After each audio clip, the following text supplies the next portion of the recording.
Hey, what's up guys? I'm Francisco. And I'm Lauren. And this is Get It In. Today we are talking about everyone's favorite thing, pubes. There are so many styles out there, so many different things that you can do.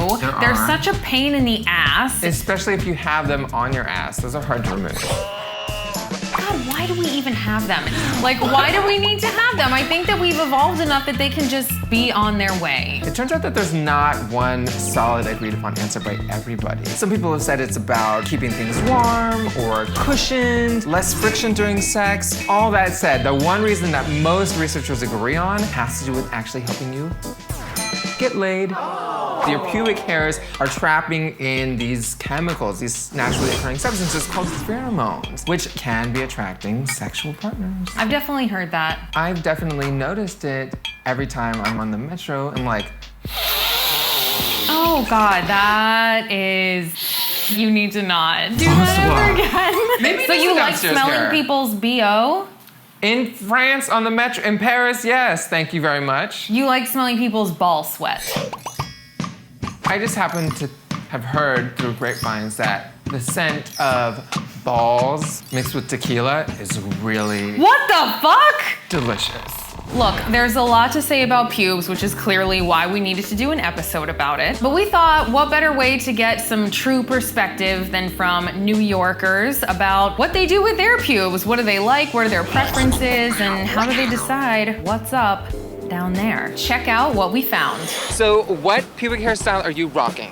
Sort of going for the deforestation look, neatly trimmed, sometimes detrimental, likely hurting somebody. Pure, shaved, never try to let it outgrow. I go from bare to not bare. I really don't care. I'd say I like to try and keep him in check here and there when I remember about him. No landscape, but there is a little bit of trimming of the lawn.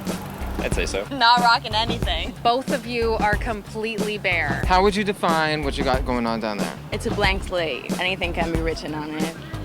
Anything can be written on it. Take everything off and then just let it go until it gets out of control and then take everything off again. You clean up when you can, but if you can't get it, you can't get it.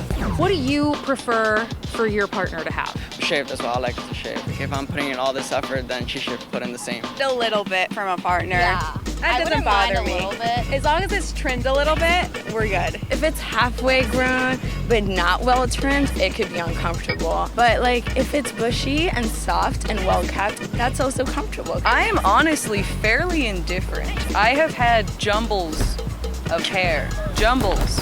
Is it uncomfortable? Sometimes. What's uncomfortable about it? Yeah, okay. I know some boys that say that they would never unless a girl fully shaves. Are you serious? They'll say she's a 10, but if she's not, she's an 8. This is bananas to me right now. Do you think other people have an obligation to trim their pubes? No, definitely not. You gotta do what feels comfortable. If you don't feel comfortable at all being bare, then you're gonna be awkward just because of that. And that's not fun for anyone. Sometimes you have to be sensitive with the balls because there's a lot of veins, and if you're too rough, you can cut a vein on your balls. That does not stop bleeding. Are you speaking from personal experience? I am. Can we have a moment? I guess I thought I could wax myself one time, but you just can't do it. What happened? Your body doesn't allow you to rip. So my best friend had to wax me, and then he had to wax me. You've been deeper than I ever thought I would at the corner of University and Washington Square North. This is new territory, even for me. New Yorkers always have something to say about everything, pubes included. What's interesting for me about what we just saw is how many people are really personally connected to they are literally personally connected to their pubes, Yes. but like they have something to say about them. These things change over time. Like True. decades ago it was a certain way, and people have been shaving and trimming and removing hair for hundreds, if not thousands of years. Hundreds of years. Hundreds of years for different cultural reasons, religious, etc. We have evidence of that. Interesting, you learn something new every day. For example, shapes.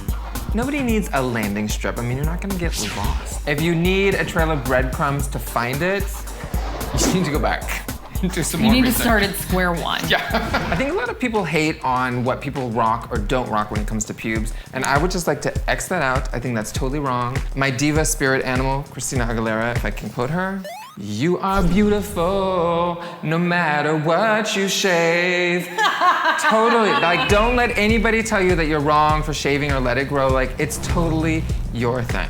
Different strokes for different Different folks. strokes for different folks.